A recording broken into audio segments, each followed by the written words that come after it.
with another video on our Civic. So as you can see, we're still in the garage. Last time we left off, we had an issue with our timing. So let's go ahead and grab a light over here. So last time, we had an issue with our timing. Everything was all messed up. So as you can see now, we got everything back on. Pulley bolt is back in there. Can't really. Come on. There we go. There we go. Pulley bolt is in there. And yes, this time we use Loctite. However, I did make a small, I don't know if you want to call it a mistake, but it's kind of a mistake. I used this Loctite. So the color of the container is blue. So I thought it was blue, but if you read, it's actually Loctite red.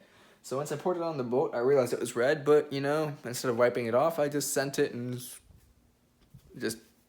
right on in.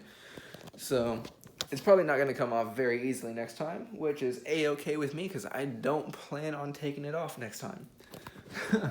So huge shout out to my buddy Rob, Allmoto Rob from the YouTube channel No Limits Racing. He came through, helped me out, reset the timing. And I don't know if you remember last time, but we had a lot of slack in our timing belt. So he came by, we reset the timing, got all that slack out. It is way tighter now. Our alternator belt is also way tighter. Everything is way better than it was. Good to go. We pulled our plugs out, checked them. It was running really rich before, as we already knew, but it's no big deal. I do have brand new spark plugs right here, ready to go.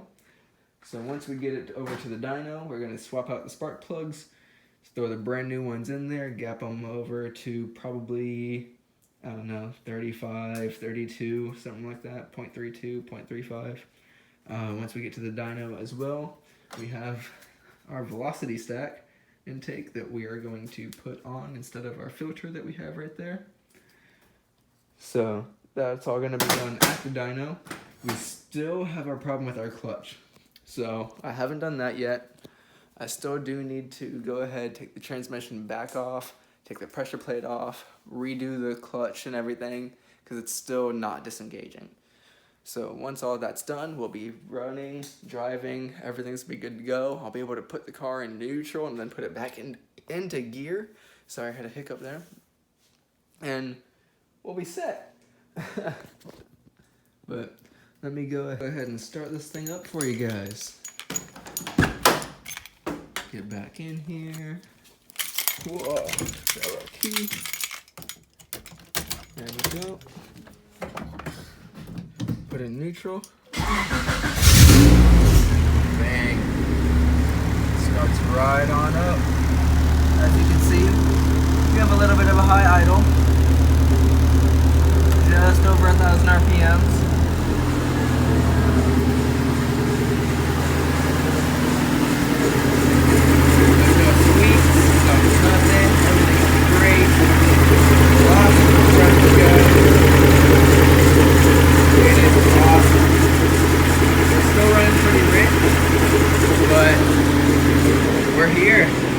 Back up, we are running, everything is good.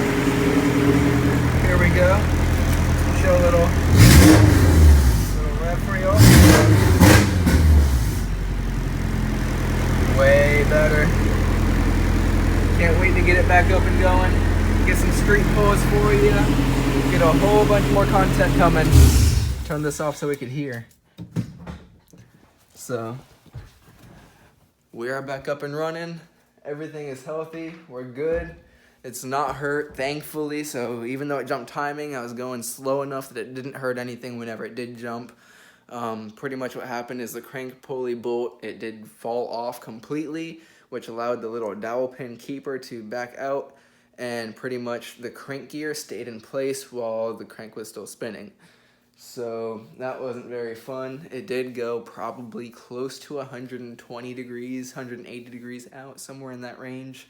But thankfully the valves didn't contact the pistons, or if they did, it wasn't hard enough to bend anything. So all I really did was I just slid the timing belt off the cam gears. I repositioned the bottom crank gear to where it was supposed to be, got everything back up to top dead center, repositioned the cam gears to top dead, repositioned the crank gear to top dead, put the timing belt back on, retensioned it, slid everything back over where it was supposed to go, and it was good to go. I didn't even have to take the engine out like I was gonna do originally. Everything was done in the car, and it really didn't take too awfully long. Again, huge shout out to All Motor Rob from No Limits Racing. Check him out on YouTube as well, because without him, I probably wouldn't have done anything on the car. It would probably still be sitting exactly how it was, because I was kind of upset whenever all that happened. I lost a lot of motivation, and I thought everything was just damaged, but yeah, he came by, we knocked it out really quick, we started it back up, and everything is great. It sounds even better than it did before, actually. So it's got me really happy. I'm really excited. Hopefully we'll be able to figure out the clutch soon and get some more content out for you guys, because I really want to get this thing going. I can't wait. I want to get some street pulls, some action in there for you. Go to Mexico, go out to the track, see if maybe we can even get kicked out, because we don't have a cage. We got plenty more to come, guys. Stay tuned. Let me know what you want to see. Like, comment, subscribe. Got plenty more coming. See ya.